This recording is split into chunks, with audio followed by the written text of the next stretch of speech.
In this episode, we are talking tips to strengthen your intuition. But this isn't your average list of tips. We're going beyond the basics, covering them, but going beyond them into like the real deal ways to strengthen your intuition. This is Heather Wood and Jamie Hayhurst, and this is the Intuitive Girls Guide. Hey, Jamie, let's talk about some tips on strengthening your intuition. And I want to talk about like the basic ones that everyone talks about, but I'm kind of more excited to talk about the not so basic ones that I actually think are more important. What do you think? Yes, I love it. Okay. So let's kind of go over the basic ones first. I don't want to spend a ton of time on them because I feel like there's like 27 million articles on these ones. But, but I do want to, I don't want to just say do these. I want to be like, hey, here's how you can actually do them and why they help your intuition. Does that make sense? Yes, exactly. Okay. So the first one that I'm going to go with to strengthen your intuition is grounding. Mm-hmm. This is a really cool subject. This could be its own podcast. Grounding is fascinating, and it's not just putting bare feet on the ground, which is an important part of it, but there's a lot more to it. It's like a really cool, almost science, like in itself.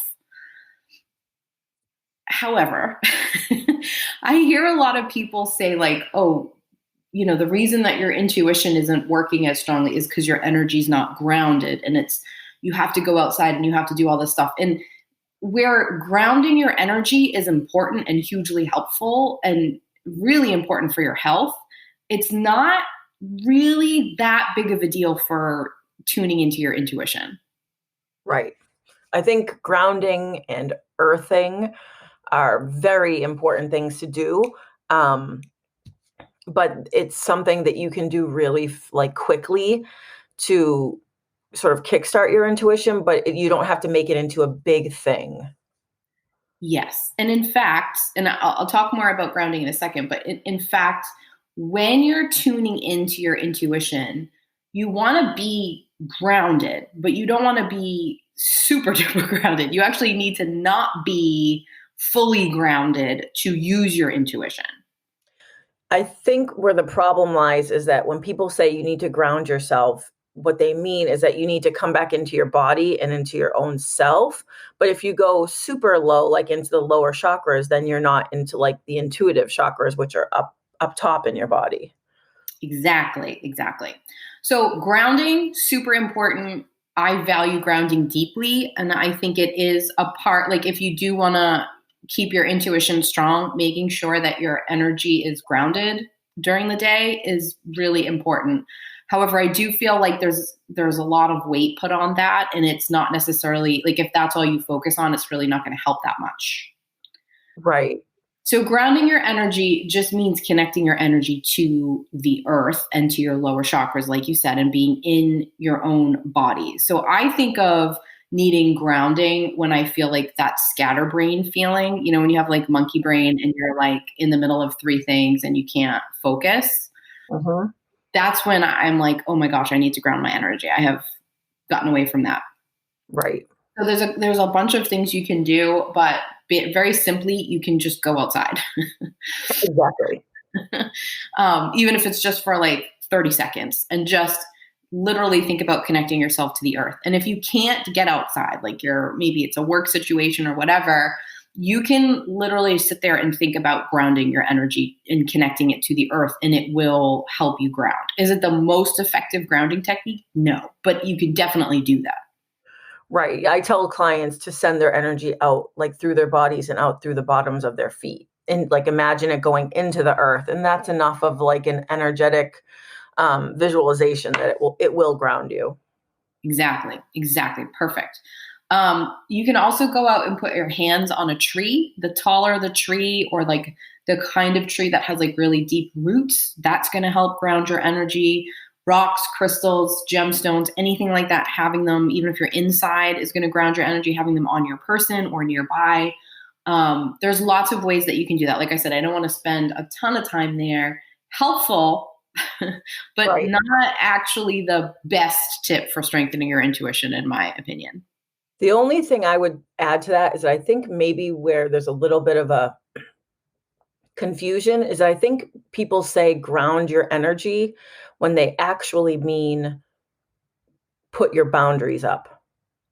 Ooh, I like that. I like that. I think you're right. Like come into your body, ground yourself into your body. And I think by that they mean call your energy back to you, like all the energy you have out on other things, other people, things you're worrying about. If you bring all that back into yourself, like just the energy of it, you're going to be more likely to tap into your own intuition, but that's not actually grounding. Absolutely. That's a fantastic point. And I think there's sort of this, I'm going to call it a misconception, but I'm going to put an asterisk next to it and mean like no judgment about it. Right. But there's kind of a misconception that using your intuition or tapping in is dangerous in some way. Like you could let really bad energy in if you don't know what you're doing or something. That's not really true. And that also could be its own episode. Yep. That isn't actually really true, but I do understand that. So I think sometimes people say grounding with that sense too, like, oh, so that you're protecting your energy against the quote unquote evil spirits that might come in. Right. Agreed. Yeah. Not really a thing. No, it's all getting sort of blurred together and messy when we start using words like that. Exactly. So just to wrap up grounding, you should definitely put some awareness into how grounded your energy is during the day, because as human beings, we are meant to be outside more than we are. Like we're built for that. Mm-hmm. So your energy will call to you with that feeling of not being grounded, not because you're doing something wrong, but just as like your body knows how to alert you to what it needs. So it's telling you it needs to be reconnected to the earth. So for your well-being, do that. If your energy is very much not at all grounded, using your intuition is going to be hard. So yes, having it grounded important, but more for just like your overall well-being. Exactly. All right. The next one I have, it has to do with frequency. This is like a popular thing now, is like your frequency. Kind of cool. I like it, to be honest with you. So I don't necessarily think that you need to measure what your current frequency is before you like tap in, or if you want to like strengthen your intuition, like you have to sort of know what megahertz you're operating at all the time. I think that's cool to know. Right. I think if you sort of paid attention to sort of like, is my frequency low? And you can feel that in your body. Like, is my energy level low? Do I feel like quote unquote negative emotions? Like, am I feeling like short with people, or frustrated or aggravated or angry? Like that could be lower frequency. Are you sick? Like, do you have an illness? Your frequency is going to lower. And you can do things. One of my favorite things to do is to put on frequency music, which you can get on YouTube, Pandora, anywhere. You can type in frequency music and you get it for free most places. Right. And you can just like Google, like if you just want to feel peaceful, or even you want to feel connected to your intuition, you can find frequency music. And what will happen is the music will play at a certain frequency and your body will naturally align itself with that frequency. Right. I think people love that because it's very measurable, almost like the way a tarot or an oracle card is, where you can like literally read it. I think there's something about like our human brains that live in like a patriarchal society that like numbers, answers, results, that if you can measure your frequency, that feels like that's something that you can control and manage. Yeah, agreed. And I think it's cool. And like, there's all kinds of things where you can muscle test to find your frequency, or have somebody who's like an expert in that do that for you. Super cool. Totally do it. Love it. But place more importance, in my opinion, on how it feels, not necessarily the actual number.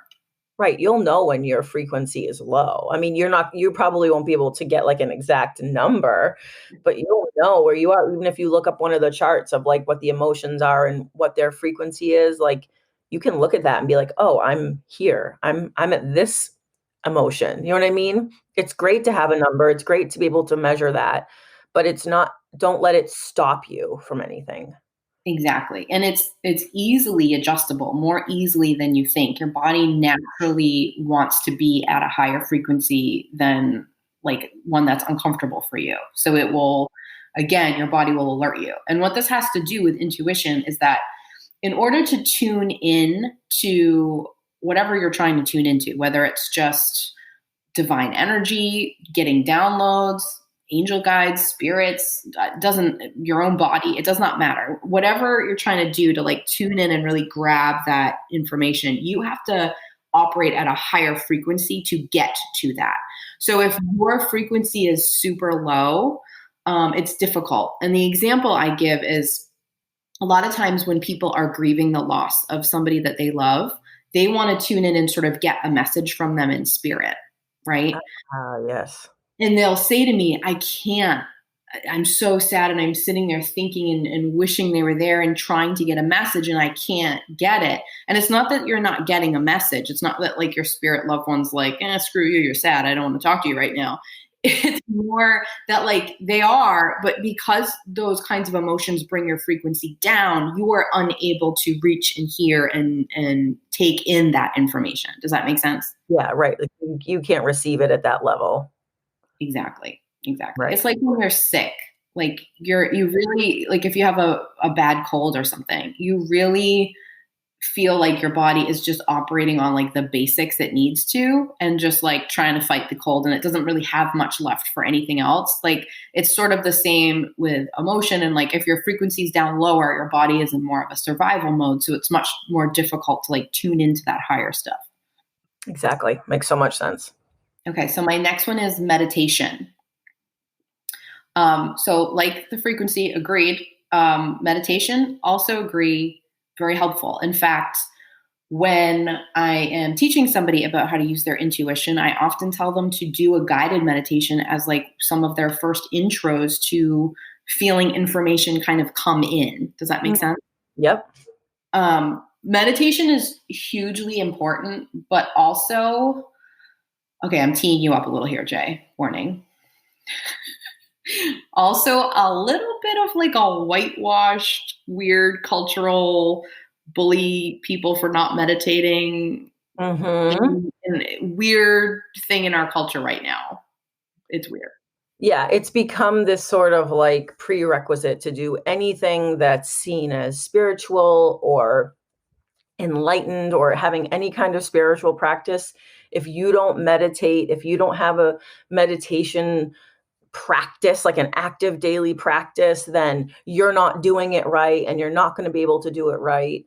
And it does feel like sort of a bullying and it feels like a lot of pressure. And I will say that personally, that I do not have a daily meditation practice. And I have like almost as a form of rebellion, I've now like refused to create one because I see so much of that in like social media and in like, you know, different like these big sort of companies that are national and international that really try to like, that's where they start their sales pitch is get on board with our meditation challenge. Like, no, yes, you can meditate, but no, don't be bullied. Like, don't be guilted about it.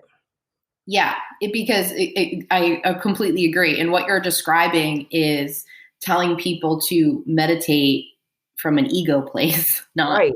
an intuition place. This is one of those things that different things are right for different people. Like literally, there's so many ways to meditate, and there's so like for some people, having a daily meditation practice is really incredibly helpful and it works super well for them. And if you are one of those people, high five, keep doing it. That's great. I'm not one of those people either. You know what I tend to do is like I'll give myself a challenge. Like, okay, for the next 10 days, I'm going to make sure I meditate for 10 minutes every day. Like, and then I'll sort of ease off and more do it intuitively. But what I think is a big misconception is the idea that you have to like sit quietly for half an hour on like cloud pillows to meditate. Like, no. Yeah, exactly. Or it's like, it's become this like competition. Like you read posts on Instagram or whatever, and it's like, just finished my daily 60-minute meditation. Like, what? I mean, most people, unless that's literally your job, to do really active, intuitive stuff every day, people don't have time for that. And so it's not a competition. I know I've said that a lot recently in episodes, but like none of this stuff is a competition. Yeah, and it's important to say though, Jay, because it's very ego based to make it a competition, and I think it even goes beyond competition. It's like a holier than thou thing that is in the spiritual world that both you and I can't stand, and it comes across like this. So you can meditate by going for a walk. You can meditate by putting music in on your headphones and like doing other things. You can meditate. Almost every form of exercise is meditation, to be honest with you. um, you can crank music as loud as you possibly can in your car and scream sing it. One of my most favorite forms of meditation. You can do guided meditations, you can do not guided meditations, you can fall asleep to a meditation, you can wake up to one, you can do it anytime. There's no time limit, there's no way, and there's not a right, quote unquote, right amount to do every week. It's based on you. It's really, I hate to tell people stuff should or shouldn't because I feel like that's kind of preachy, but it should be something that you're intuitively going, oh, I feel like I need to meditate, not like, oh, this is my meditation schedule. Right. Don't use the should as like, I really should meditate today. Right. Just listen. Like if you're feeling a pull to that, that's when you quote unquote should do that. But don't use that should as something to add to your to-do list or to make you feel guilty about it. Exactly. So the reason that meditation helps like strengthen your intuition is that meditation is sort of like the practice of cutting away the noise and the outside voices and the shoulds and the ego and the all of the like conditioned stuff and the stuff that you like have to do for everyone else. It's like a moment to cut that away and to be in tune with yourself. Right. Now, I know some of our listeners are thinking this thought right now, and you're going to be like, wow, she's so intuitive that she knows that I'm thinking this thought. But I am, but it's really because I hear it so often. People will say to me, I try to meditate, but I can't meditate because my mind is too busy. Mm-hmm. That's kind of like saying, well, I try to exercise, but I can't exercise because it makes me sweaty. Right. Exactly. Like, reeling your thoughts in, having them drift away, and like acknowledging and bringing yourself back to quiet or to like a directed state, like what you're choosing to sort of think about, is why you meditate.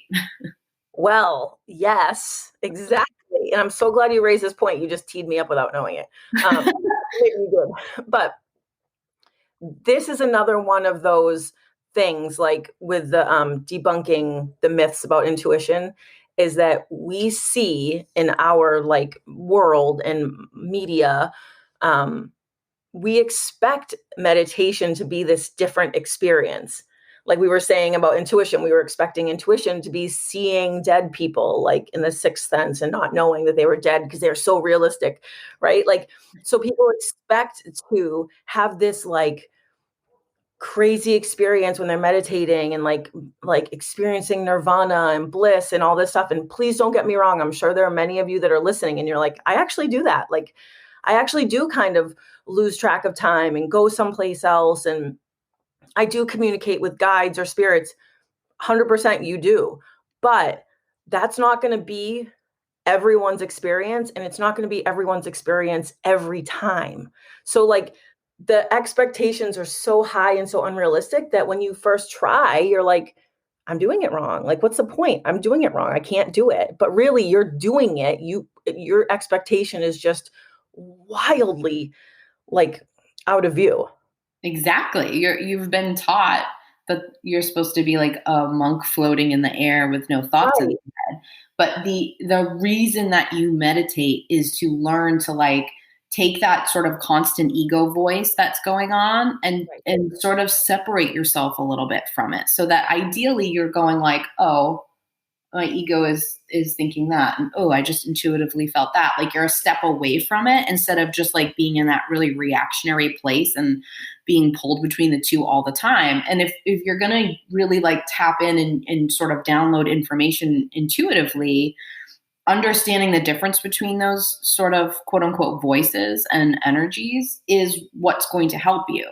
So the very act of going like, oh my God, my mind keeps wandering today to like what I'm going to cook for dinner or whatever, or like that conversation I had earlier, and I have to keep reeling it back. The act of the reeling it back is the strengthening, is the thing that's helping you. If you sit quietly, like you said, in a blissful, whatever, lose track of time and travel to 18 different dimensions, like high five, that's awesome. But that's not going to happen every time. And that's not most people's experience. And that's not really quote unquote why you meditate. No, you're just trying to like create space for the intuition to come to you. So even if you're just reining in that voice that you feel like you can't control, even if you're just quieting that a little bit, you're creating space to allow intuition to come in. You don't have to leave this dimension. You can. Right. You don't have to. You're still being productive. It's still effective. Yes. If you can meditate just to calm yourself down, and you can also meditate to talk to your spirit guides if you want to, or whatever, do all of that. Great. Yeah. Whatever works for you. And that sort of segues me to the last one, which is connecting to your guides or spirit guides or angel guides or however you view that. I view guides as angelic energies that like help people, but that's not everybody's point of view. It's not the way that everybody sees it. I want to fully acknowledge that, but I also want to give people the advice that I actually give out. Does that make sense? Mm-hmm. I'm not. Thank you. I'm not preaching that this is the only way to look at it. I'm just saying like this is what I tell people. Right. Okay. So a lot of people confuse when I say guides. They think that I mean like they're like dead grandma. We talk about dead grandma all the time. Oh, right. Yes. That's not what I mean. You should totally convene with your spirit ancestors. I think that's the freaking coolest. Right. However, when it comes to strengthening your intuition, your guides, meaning more like the sort of angelic beings that are like supporting you through your life. I know this sounds really woohoo. It is kind of woohoo, but it's also a lot more basic than people think. You're sort of trained to hear it as like, woo, angel guides. But they're great helpers in this. So if you can sort of tune in my view, everybody has 3 guides that are like just assigned to them, their souls, and like they're with you every trip you take. If you can tune into them and start to like get information from them and like be aware of them, and maybe you don't even have to hear them talking to you, but like talk to them or feel like you can connect to that energy and you can feel like protected by them and like they're part of the channel. That's also a great way to connect to your intuition. And it doesn't have to be, again, you floating on a cloud with angels dancing around you. It can just be like you like finding what that connection to that sort of channel feels like. Does that make sense? Yes, it does. So that's the advice I give. But I also want to say other people view that differently. Some of you might be listening to that and being like, what is she talking about? Like, that's just how I see it. You can see it. Maybe you just see it as like connecting to divine energy or connecting to goddess or God energy. Like, it doesn't matter sort of the term you use, but like doing something where you're connecting to something higher or bigger than yourself will help your intuition. Right. Of course. Right. It opens the channel for it. Yes. Okay. Are you ready to get to like the not so basic ones? Yeah. Yes. Now, I don't want it to sound like I'm saying the basic ones are unimportant. I think that they're very important. Mm-hmm. But I think these not so basic ones that I don't ever see talked about are more important. Right. Like, these basic ones you can find, there's like a million Hay House articles written about these things. Like the things we just went over, they are literally books written about these things. So like, let's talk about the ones that people don't talk about so that there's more information about it out there. Yes. And I'm going to go so far to say, Jay, that if you don't do these ones, doing the other ones is a bit of a wash. Oh, okay. I'll tell you what they are, and then maybe at the end you can say you agree, you disagree, or like add something to that. Okay. All right. So the first one for strengthening your intuition that is so important and that I see as a big problem culturally right now for a lot of people, and that is having creative outlets, Oh, yep. myself included. Mhm. Right. Same. I sort of grew up thinking that creativity was like being able to paint. Like that you thought creativity was artistic. Yes, the two in my head were like the same. And Right. I know I'm not alone in that thought. I don't know if it's like our generation, Jay, or if I don't know what it is, but I'm, yeah. creativity is not, it is not just art. And art is creativity. So, like, don't get me wrong. Like, being able to express your creative energy or like get your creative energy out through art is super awesome. But it isn't the only one. No, it's just creation. Creating is creation. Yes. Now Right. here's the kind of kicker with strengthening your intuition and creativity. First of all, the reason that creativity and intuition, like the reason that strengthens it, is because sort of using creativity is like a really ancient, like well-known thing to spark intuition, and like intuitive people use creative outlets constantly. Like they are synonymous with each other. Like I hear a lot of people talk about like the creatrix archetype and like that kind of energy. That's all that like very feminine, not gender wise, but like feminine energy intuitively, like it's all kind of the same. Does that make Right. sense? Mm-hmm. So the reason that is important for your intuition is because it puts it in this place where you're like allowing your intuition to come out without a large amount of expectation attached to it. Yes. But if your only creative outlets have expectation, I'll give an example in a minute, but like there's a lot of expectation connected to it, it's Mm-hmm. actually going to be kind of counterproductive to strengthening your intuition. Right. Because intuition is creation. It's that same feminine, like energy of creating. So if you're not creating like in your actual life with things and thoughts and projects, then you're not calling intuition in. Right. So Mm. maybe you do a job where you create things. Like maybe you are a like painter or sculptor, or you sell like just whatever, you make something and you sell it and you use that creative process. I hate to tell you this, but if you don't have an outlet that's outside of like doing that for a sale or for other people, that is not counting, quote unquote, as your creative stuff.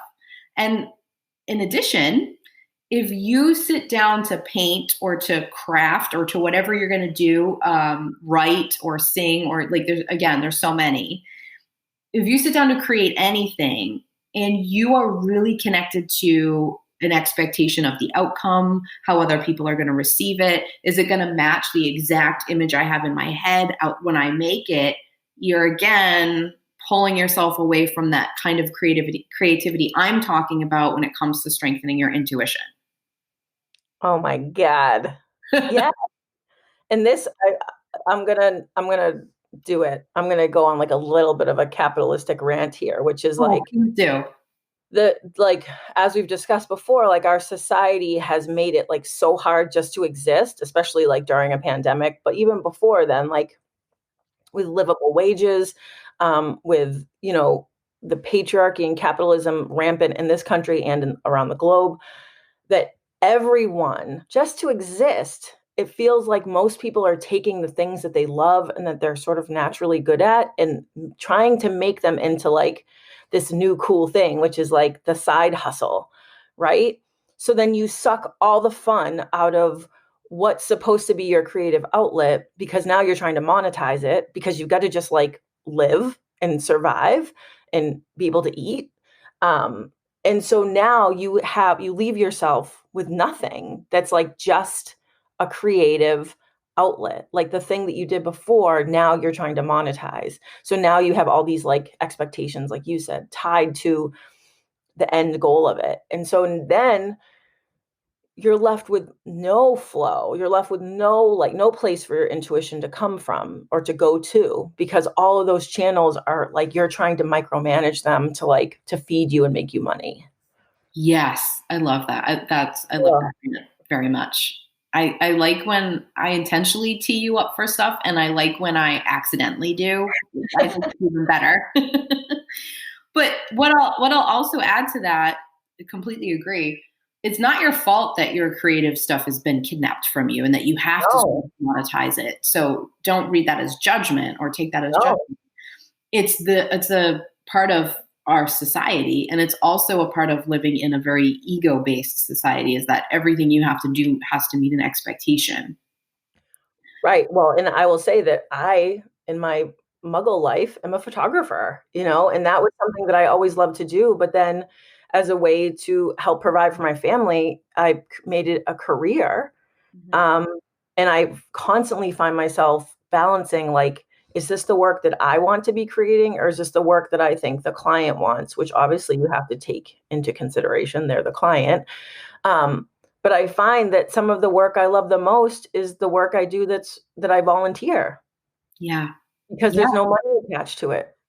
So I do that work because I love it and I love being there where I am, like photographing things, and there's nothing tied to it. Yes. And do both. Right. Go use your creative gifts to make money. Absolutely. We're not telling you not to do that. But No. no, if you don't have another outlet without a large expectation attached to it, it's not going to be an intuition strengthener. There's nothing wrong with doing that, but if you can find a small like way to do that, that's really helpful. And it doesn't even have to be kidnapped by monetizing it. Like for me, I am the daughter of very like crafty people. Like my mother, my aunt, my grandmother, it keeps going down the line. Like these are like domestic goddesses. And Mhm. it passed down all these women, Jay, and it got to me and it was like, wah, wah, wah. And I love to do crafts. You know that I love to do little projects. Like I really do love them, but it took me a long time to love it because these other amazing women in my life, my mom, my aunt, my grandmother, and beyond that, would craft and make something that was like beyond amazing, like better than anything you could find in a store, like Martha Stewart, Step Aside. And I would make something and it wouldn't be to that level. So I sort of shut that outlet off because I was constantly having this expectation that it would be something else. So what I had to do, this is my advice to everybody with this, what I had to do is go, I'm going to use, instead of using expectation, which is ego, I'm going to use intention, which is Mhm. intuition. So my intention is to make a wreath I like, or to have a sort of almost meditative 20 minutes where I craft something, and maybe I use it, maybe I don't, but my intention is to feel like this while I'm doing it. Same with like the photography example. If you were like, my intention is to go on a walk and to just take pictures and to maybe when I come home find two or three that I can play with and like really love what I made, and that's Right. it, right? Like Mhm. that will spark that. You don't have to get rid of the other pieces, but you have to, or not have to, but it will help you to find that creativity without expectation. Exactly. Okay. All right. My next one is a term that I use a lot, maybe too much, and that is alignment. Well, I think maybe you could help people understand what that is. I think that word's becoming more and more popular, and I don't think a lot of people actually know what it means. No, I think it's like a spiritual, intuitive world, like hot buzzword, but Right. it's like really important. I don't want it to get washed away in the sea of trendiness, because what alignment is saying to yourself, how do I want to feel? Like, what is it that I want to feel like? What is it that I want to experience in my life? What do I want that to feel like? And then going, is what I'm experiencing right now in line with that? Is it headed towards that? Is it the same as that? Is it going to grow to that? Or is it way off track? Right. When you live in a society that values productivity over almost everything else, the way that you sort of counteract that is with alignment. Your intuition is designed to feed you information to align you with how you want to feel. So, not just like tuning into it, but saying how you want to feel, like being able to put words to that and valuing how you want to feel and what you want to experience over what you want to produce will really, I can't even tell you how much that will help strengthen your intuition. Okay. I'm so glad that you just said this. Because when I first started reading about alignment, it was always in the frame of you need to align yourself with the universe. You need to align yourself with, it was always talking about like a higher power. And so that felt very hard. Like I didn't know how to do that. Just align yourself with divinity, Jay. What's the problem? Right, exactly. Like just line yourself up with God and the universe. No big deal. Like just set the arrow there. But when you say it like that, line yourself up with your own intuition, with your own desire. Intuition is desire. So you line yourself up with what you want and how you want to feel. You are then doing both. You're aligning yourself with your own desire, but that is the energy of the universe. Exactly. So Exactly. like that's what they meant, but it read as this like this thing that I had to go into meditation for 4 hours and create. Like it felt like this obstacle course. Yeah, it sort of adds to that like unreachable Right. bullying sort of feeling, and why a lot of people turn away from intuitive stuff because they're like, I don't know how to align myself with the universe. I can't even align myself with like the chores. Planner. Yeah, right. Exactly.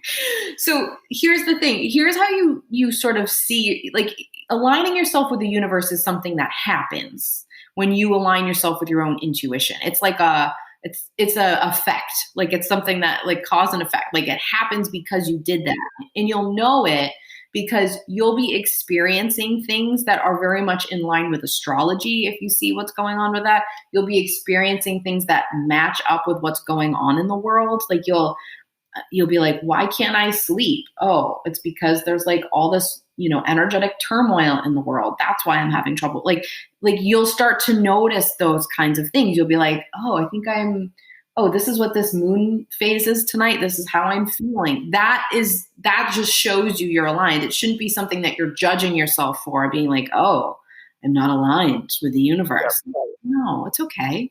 Right. That's just confirmation that you're moving into alignment. Mm-hmm. Exactly. Okay.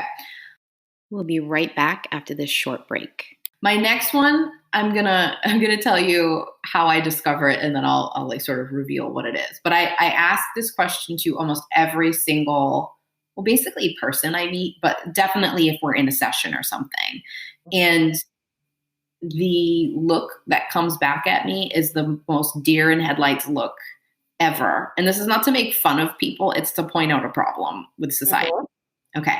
So I'll say, hey, what's going on? What can I help you with? That sometimes gets a deer in headlights, but usually somebody knows what the problem is or what's not working, right? So I frame it that way.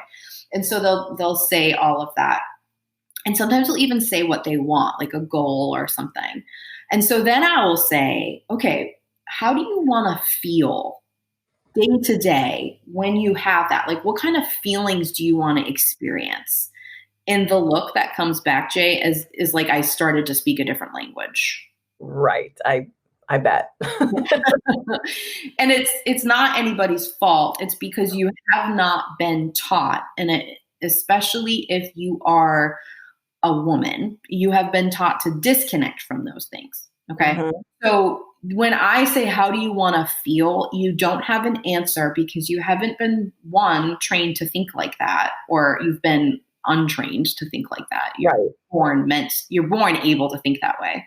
Right. And two, it feels very dangerous and vulnerable to say it out loud.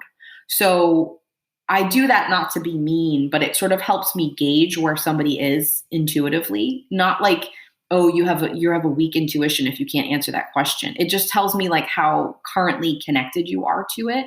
So if you say to me, here we go, and you start naming them, or you kind of stumble through it, but you find them. I'm like, okay, this person is currently connected to their intuition. There's not a lot of roadblocks in between. But the harder time you have answering that question, the more I know you've got a bunch of gunk in between you and using it. Does that make sense? Right. Yeah, because they set their goals around things. Right. Not how your intuition works. Your intuition does not care about things.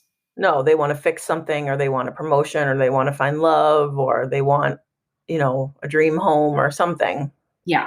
All great. You should go after all of those things, but you have to be connected to how you want to feel when you have that thing, or how it feels to have it, or how you want to feel as you work towards it. That's got to be something that you have in your awareness, or else your intuition isn't going to help you get there because it isn't going to know how. You're using the language of the ego and trying to spark your intuition, and that's not going to work. Right. And that's one of the missing steps of manifesting. Oh my gosh. Yeah. Don't even get me. Not labeling how you want to feel when you get whatever it is that you're manifesting. Exactly. Like if you say, I want to manifest a promotion at work. Cool. You can feel there's not a lot of energy when you say that. That's great. You should know that. Identify that that's what you want. But then come up with something that's like, I want to walk into work and feel appreciated and respected and powerful and be able to call the shots and feel like I'm influencing things there. You can feel the difference in the energy. So have both, but saying the other one and thinking the other one more is going to actually help you manifest it a lot faster and sometimes better, because sometimes the thing that you manifest is better than like the promotion. You know what I mean? Like if you the universe knows better than you do. So if you give it the emotions, it will oftentimes give you better than what you had planned. Exactly. As a control freak, I understand if you're listening and that feels a little uncomfortable to you. I understand you deeply in my bones, but it does work. Right, exactly. Okay, my next one is your response to your intuition and your response to your ego. What do you do when you take in this information? Yes. So important, Jay, and I never see this on any strengthen your intuition tips list. No, never. Okay. So what I mean by this, let's start with intuition. So however you experience intuition, right? Like whatever clairs or however it comes in for you or whatever way you identify it. If you take that information and immediately doubt it, if you take that information and doubt that you actually, you do that thing where you're like, was that my brain or was that my intuition? And you don't ever go like, okay, recognize, got it, interesting. Let me see how this plays out. Let me keep my eyes open around this. If you're just like discounting it, you're going to weaken your connection. Exactly. That doesn't mean you have to like you let's say you're driving in the car and you're meditating by screaming like Alanis Morissette lyrics at the top of your lungs. Good for you. I love that. Let's say you're doing that and you get this download that you are not meant to work where you're working anymore. You want to work somewhere else. It does not mean that you need to pull over and call your boss and quit immediately. Don't just wait. Don't do that yet. Wait, yeah. Maybe it does. And high five if you do that. But if you just take a breath, because it's going to be, most intuitive downloads like that are very jarring. And just take a breath and go, oh, my intuition is telling me to start to move towards something else. Like you don't have to quit tomorrow. You just have to sort of go like, oh, I need to digest this and play with this. Like you just need to value the information that came in, if that makes sense. Yeah, I've taught myself over the years to just be aware of things that are coming in, and that it doesn't, like, we're so trained in this culture to like have immediate responses to things and like square things away and finish things or solve things. Is that if you can just be aware, oh, I just had this thought, oh, I just had that thought, oh, and if you can just like acknowledge them and observe them, it doesn't have to be managed immediately. Yes, just be with it. I'm gonna say a cheesy thing. Cheesy. Okay. Brace. Okay.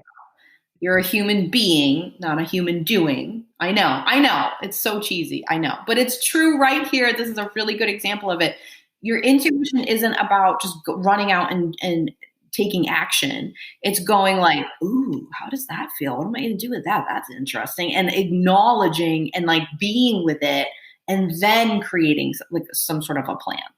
Exactly. I agree 100% with that. Okay. You agree with my cheesy statement too? I do. I will allow it. Okay.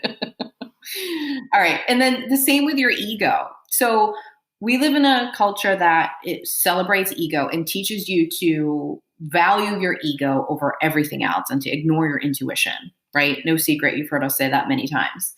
But what you do with the information your ego gives you is very similar to what you do with the information your intuition gives you. You be with it for a little bit. If your ego's like, oh my God, I feel so triggered by that human being over there, it doesn't mean to go over and punch them in the face. No, it doesn't do that. It doesn't do that.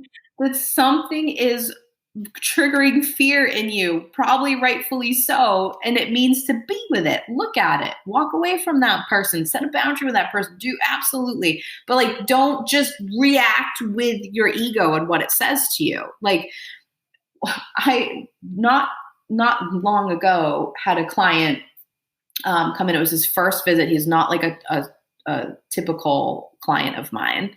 He was not super intuitive guy, but like needed some help. And I said, he kept talking about this awful voice that's in his head and how he's so terrible with this terrible, awful voice that makes him anxious. And I told him, oh, that's just your ego. That's not you. That's just like a voice that brings your fears to your attention. Blew his freaking mind, Jay. Blew it. Yeah. People think their ego is just them and right and speaking truths. It's not. Your ego's not bad. Your ego is telling you fears and alerting you to stuff that triggers fear. It's trying to keep you safe, but it's not a truth teller. Right. And the more you ignore it or suppress it, the louder it gets. And so then like, because it's ego and fear, the sort of like the nastier it gets, the more anxious it gets, or the more aggressive it gets, because it's trying to get your attention. Yes, where your intuition will just be like, forget it, try again another time. Your ego will be like, you will listen to me, bitch. You will hear me. I will give you a stomach ache. I will do all the things so that I become central in your life. And it does that because it's keeping you safe. Like its job is to keep you alive. And it reads that as a threat, even if it's something that's not actually a threat to your life. Does that make sense? Right. And I would also say, like, I think as much as we've been conditioned to ignore our intuition, we've been conditioned to immediately listen to our ego. We're on like a hair trigger with our ego. So like if we perceive a danger, a lot of people are just reacting. They're not giving themselves that space to be like, okay, do I need to be this upset? Like, is this that much of a threat? And once you can start to differentiate that voice, it's a lot easier to take a step back and be like, okay, I'm good. I need to see this, but I'm okay. We're okay here. And then proceed from there. Absolutely. Something that you'll notice with intuitive, empathic people who are constantly working on themselves is they will say to you in a sentence, oh my God, my ego was like really triggered, or my ego is saying this, or I intuitively got this. They will differentiate it when they speak to you. You and I do that all the time, and we're not devaluing them, and we're identifying them to express to the other person or to work out something that like where this is coming from. Because if it's coming from a place of desire, which is intuition, right, then it means something different than if it's coming from a place of fear, which is ego. So like you'll notice that with people who do that. And if you don't talk like that, doesn't mean you're not intuitive. But it's, to me, I zone in on that. How if people are saying like they're just being completely reactionary to their ego and their intuition and bouncing around and they don't know the difference between the two, and people who are like speaking in a way that identifies them. Yes, that's a huge difference in noticing between the two, and then being able to differentiate is so big. Yes. Okay. I want to mention this one, but we have an entire episode dedicated to this. So I'm not going to go too far into this, but I wanted to say, like, understanding the clairs and knowing which ones are your strongest is a huge, huge part of strengthening your intuition. Yes, remarkably impactful. Yeah. So go to that episode if you haven't listened to it.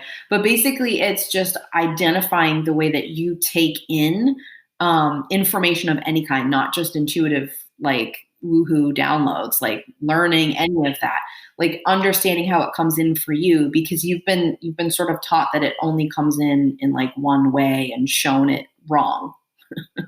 Right. We're taught to learn one way, to perceive intuition one way. Everything's very standardized in our culture. Yes. So knowing which ones you tend to use, or which one, understanding all of them, knowing which ones you tend to use, but also knowing, like, oh, this is what it's like to take in information with this clair.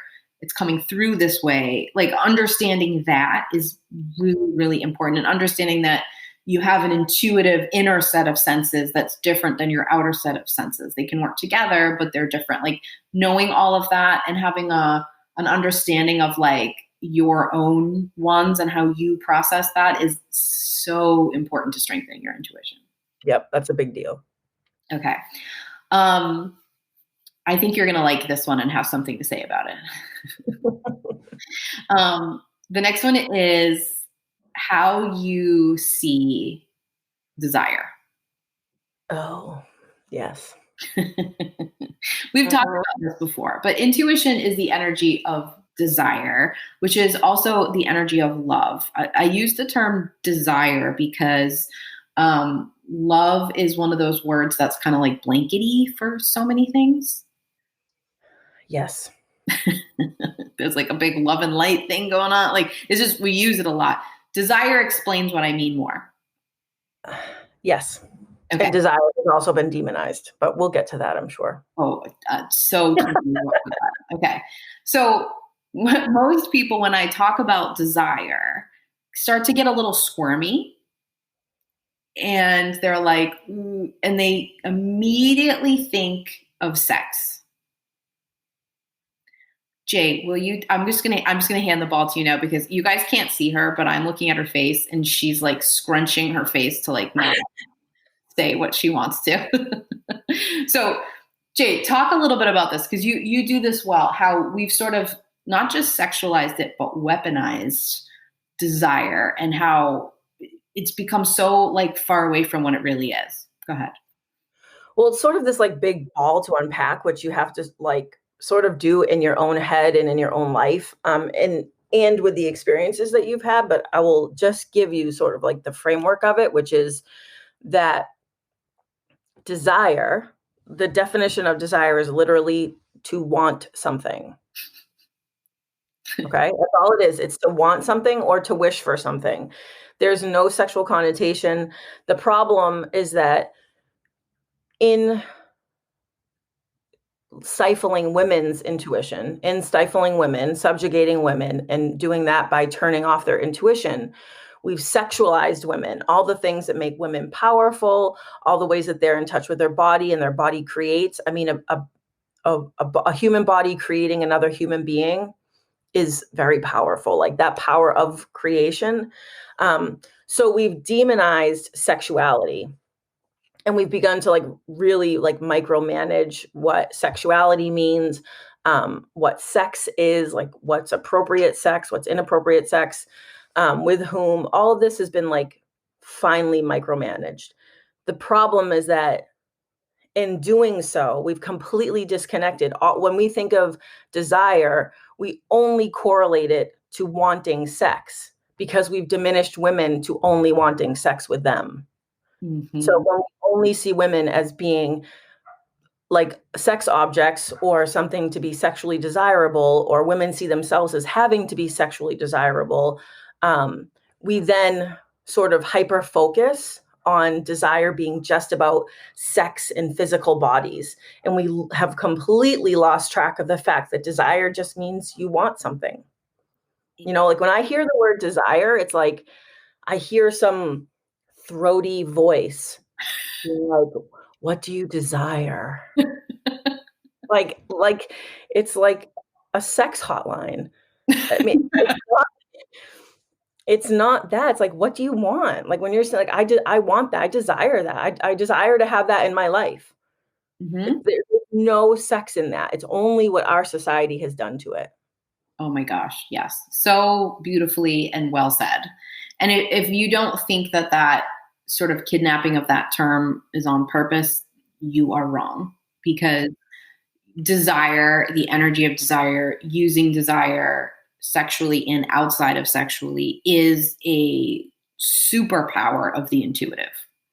That word doesn't even sound normal in everyday conversation. Right. Like when you say, like, you wouldn't be like, oh, I desire to have this home, you know, in Boston, right? Like that's my big goal. Like I desire this house in the big city. That doesn't even sound normal. That doesn't sound like a normal sentence because that word, you only think about it in relation to wanting to be with someone physically. Yes. If I said to you, Jamie, what do you desire? You would What be do you like, desire most? you'd be like, are you a genie? Like, why are you talking like that? Like it sounds strange, but it's exactly, I don't say it until I'm like talking to someone who I've talked to for many sessions. And I usually purposely start trying to trigger that word to mean something else for them. But what I'll say is like, what do you want? That Right. that's the energy of desire. What do you want? And when you ask people that, if you went on the street and I was like, I could grant you anything you want, what do you want?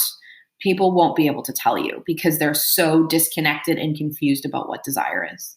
Well, and because it feels wrong, they feel like if they desire something sexually, they should be embarrassed by it. So if you're asking someone on the street that, they're like, I can't admit to like desiring something. That's inappropriate.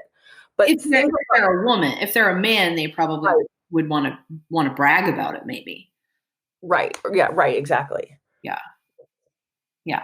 So you need to define or maybe redefine what desire means. Desire can be sexual. There's nothing wrong with that. There's nothing shameful about that, but it's not just that. Correct. And to that point, I would say take the energy that you feel like if you're thinking about desire and you're going to a place of sex or sexuality, that's fine. But try to take that energy and apply it to other things, right? Like take the, like, oh, I really want that. Like, I want that so bad, right? Like Mhm. take that desire and allow it to be used for other things in your life or other relationships or projects or goals. Allow desire to be everywhere in your life. Don't just relegate it to sex or to like physical relationships. Exactly. And can I just say that when people say, oh, well, I desire, and then they answer as like a sexual one, what they're actually saying is, I desire to feel a certain way. And I think what I'd like to do is use sex to bring that feeling to myself. Yes. So Agreed. That's a great point. it's deeper than just like how you get that feeling. It's what do you want? And the reason that's so important with your intuition is because your intuition, its sort of job, quote unquote, is to help you get to the desired states that you have or the ways that the desired feelings that you have. So if you hear desire and you squirm or it only sounds sexual to you or you feel like a lot of shame around it, that's going to really dampen your ability to use intuition. Yes. Exactly. If you cut off. Okay. All right. Last one. I could keep going, but this is the last like, super important one. And that is your words, the language you use. I know this is also a bit trendy right now, but I will tell you that like I love like NLP, which is neuro linguistic programming. Like I've studied it. It's more than just like use hot buzzwords in your affirmation. It's far deeper than that. I'm not talking about that. I'm not talking about using words that make you sound more woohoo than somebody else or whatever. Or it's not a sales pitch. No, I'm saying use language that triggers good feelings, that aligns, quote unquote, with the energy that you want, and catch when that language is pulling you away from that. So if you're saying something to yourself that's making you feel shame and guilt and bad about yourself, go, whoa, wait a minute. What's this language and how can I shift it to not feel that way and to feel how I want to feel? Does that make sense? Yes. And it not only does it pull you into alignment, but also increases the frequency. It's like those two things we talked about. If you're using the right words that feel right for you, then you're spiking your frequency without having to meditate for 6 hours. Exactly. In addition to that, catch when you are using ego language versus when you are using intuitive language. Now, this takes a little bit of practice, but it is not difficult. So it takes consistency and effort, but it isn't necessarily a difficult concept to understand. Anytime that you are thinking something is right or wrong, or being like, oh, I should do this or I shouldn't do this, anytime there's a judgment in it, or you're doing it to make somebody else approve of you, there's any sort of approval in it, any kind of language that leads to those feelings or dictates that at all is ego. Yes. And if you're trying to tune in and you're like, I'm going to tune in, I'm going to get a message. It's going to be so good. I'm going to get a message for Jamie, and then I'm going to call her and I'm going to tell her the message. And she is going to be so freaking wowed and approve of my intuition so much that she's going to be like, you are intuitive, Heather. I finally believe you. If that's the kind of, I know I'm like being dramatic about it, but like, if that's the kind of motivation and thing you're doing, you're not going to get a lot of good intuitive information because you are igniting your ego by doing that, by using that kind of language. I don't even think that that's a exaggerated Okay.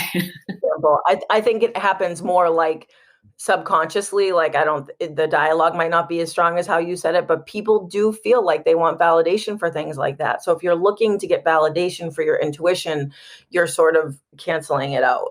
Yes. Getting to the place where you just trust your intuition. Like, I'm going to tell you how it feels for me, but I don't want you to hear it as like, oh, I was just born that way. Like, I had to work to get to that place. But like, for me, if I get a download of information and I maybe share it with somebody and they don't understand it, I don't doubt my own ability. Not at all. I think like, oh, they just haven't got it yet. Or maybe there's different language I can use, or maybe there's an element of it that's not like sparking the right thing. I kind of go back in to try to find it, but I always believe it. Does that make sense? Right. I don't doubt myself. That takes a while to get to, but if you're coming from a place of trying to prove it, not going to work. If you're coming from a place of trying to shame yourself, like, oh my God, I've got to get an intuitive message today because I haven't got one in 14 days. Like, I suck. I better go download one in a 45-minute meditation. You're not going to get anything because you're sparking your ego. But if you use language that has to do with desire, with intention, with doing something for yourself, with creating space for yourself, and not connected to an outcome or anyone else's approval, like more connected to your own authenticity, that is going to spark your intuition, and you're going to feel much more ease of like having that flow in. And to the opposite of what you said, like the Jamie version of what you said would be not, I have to get a download for Susie to show her how great I am. It would be, I never get downloads. Like, I'm like, forget it. What's the point? It'd be like, this never works. I can never get it. That's the same thing. But like, rather than pushing to get one, you're inadvertently shutting it down because you don't trust it. Either way, you're not trusting it, but it can look different depending on how confident you feel. Yeah, you're using it to prove to yourself that you are intuitive or worthy or whatever, right? Right. And it's the same energy of proving it. Whereas if you're just like, I I hear that person talk about getting downloads constantly, but that's not really how it works for me. Let me sort of figure out how it does work for me. And like, let Right. me find how to like lean into that. That would be taking maybe something that started as an ego thought and moving it into intuitive just by shifting the language and the way you speak to yourself about it. Right. And to your point about consistency, I think when every time this happens to you, and it's going to happen all the time, don't feel like you have to sit down and resolve it every single time, because that is a ton of work. Just being aware of it, just being like, oh, that's like, why am I talking like that? Like, why am I being so hard on myself? Why does it have to have a certain outcome? Like, just have that sort of thought to realize that it's that type of sort of ego wording coming in. Just acknowledging that and being aware of it, you're going to see a change. Yes, and that perfectly ties into like the response thing that we talked about before, where you're just like being with the information. You're not necessarily Right. doing. It's that's exactly right. Like just I've spent a lot of time beating myself up today, like in Right. ego about this or that. Huh? Just notice it. You don't Right. have to sit down and fix it right then. If you can and want to, go right ahead. But Right. you don't have to unpack it at that moment. You just want to be aware of it and sort of be with it for a bit to understand. And it doesn't mean you're doing something wrong and you need to shame or guilt yourself. It just means that for some reason you're triggered more in ego, and that's probably a clue that there's something fear-based or something that's making you feel unsafe going on, and that's valuable information, right? Right. Right. And then having that awareness just in and of itself is going to create like new pathways of how you're thinking and how your brain's working and how you're approaching it. It will start changing on its own. Like, you'll have to do work for it, obviously, but it doesn't have to be this big slog of work. No. Bringing more awareness to stuff is the best thing that you can do for any of Right. it. Yeah. Yep. Awesome. Right, that's all my tips.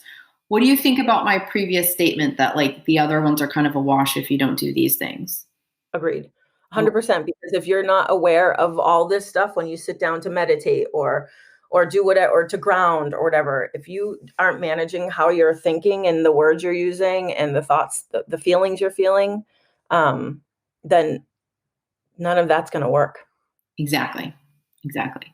I have to tell you that a ladybug just flew right by me while you were saying that. Oh, she agrees.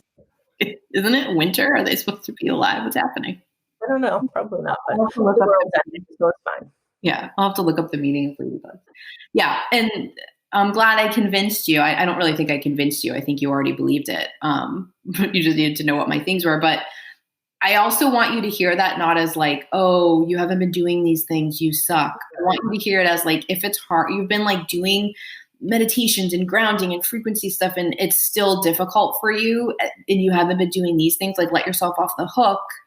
You didn't know, now you do. Now all that stuff will be easier for you. Right, because it's harder to put, the things we just talked about in an article. It's easy to write an article about meditation and grounding, right? Like, you can put that on some bullet points in an article and people can read it, but it's harder to do like the actual work with your thoughts and your feelings. So you have not been doing it wrong. You just have more information now.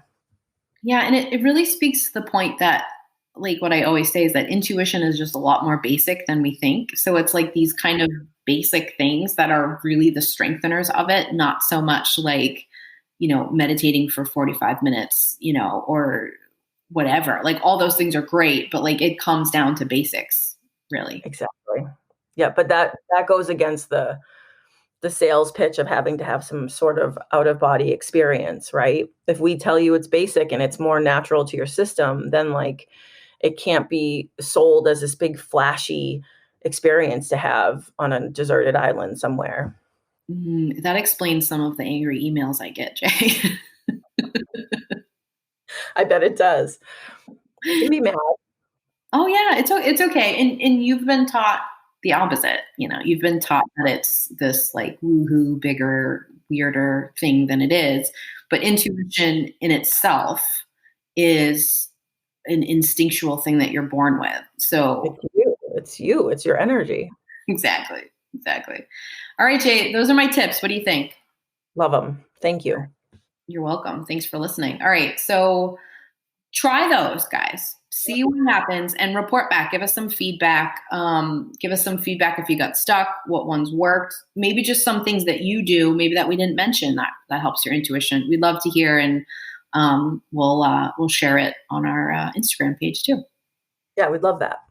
Okay, awesome. Thanks, Jay. I'll talk to you later. Bye. Bye.